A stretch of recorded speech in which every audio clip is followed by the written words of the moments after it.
Good morning, everyone.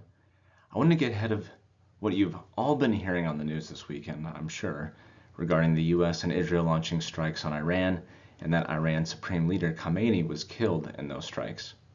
Markets are reacting this morning as they typically do to geopolitical events, so let me walk you through what's actually happening, what it means for your investments, and most importantly, why we believe this resolves faster than most people think.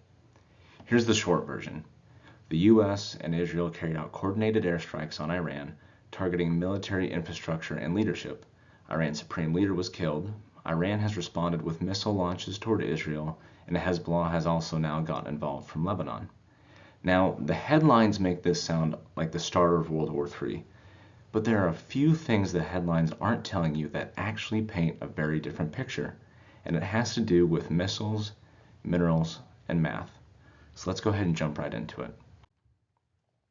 So this chart here comes from a company called Govini. They work directly with the Pentagon on supply chain data, and here's what it shows, is that over 1,900 US weapon systems, from radar to missiles to night vision equipment, they all depend on 5 critical minerals that primarily come from China. And we're talking 80,000 individual parts. And so why does that matter right now? Why am I bringing that up? Well, because we can't simply ramp up missile production overnight, especially when we see here that around 90% of the supply chains of those minerals, those 5 that I just spoke about, for those weapon systems all flow through China. And we've taken steps in the last year to address this, but this is not a solution that is fixed in 1 year. And so to illustrate this further, last June, when the US was involved in the 12-day conflict between Israel and Iran called Operation Rising Lion, in just those 12 days, we used roughly a quarter of our entire supply of our most advanced missile interceptors, the THAAD system. And those are the missiles that if Iran is launching missiles at Israel or at our aircraft carriers or something like that, that's where a missile from our aircraft carrier or Israel goes off and intercepts it midair and explodes it before it hits the ground. And so these are very important. And so think about that, 12 days, various reports from around 18 to 25%, depending on the source, of the inventory of those missiles were used up. And it takes 3 to 8 years to replace those at current production rates. Lockheed Martin just signed a deal to ramp up production, but again, that takes time. So the point is simple.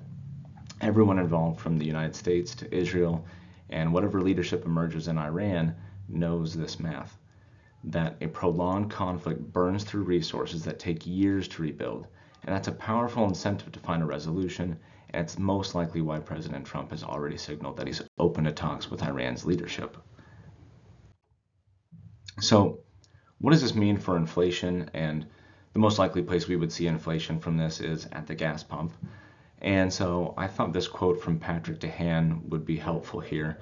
He's the head of petroleum analysis at GasBuddy, the app that you can download on your phone that shows you gas prices. They track gas prices nationwide, and he is projecting a 5 to 10% increase in oil prices. We've kind of already seen it fluctuating around that level overnight and this morning, but gas might tick above about $3 a gallon this week for the first time since November. But he's also calling these increases likely temporary. And here's the context that most people are missing. Even with this spike, oil is trading around $73 a barrel. During the Iraq war, which lasted years, the average was over $100 a barrel in today's dollars. We're nowhere near crisis level pricing. The Atlantic Council published an analysis today calling energy prices important but manageable. In the short run, it likely means that any future rate cuts that the Federal Reserve was planning to make over the next couple of months will likely be postponed, with inflation numbers likely staying elevated, at least for the time being. So here's the 3 main takeaways, what I want you to remember from this. Number 1, geopolitical events like this almost always produce a short, sharp market reaction followed by a recovery.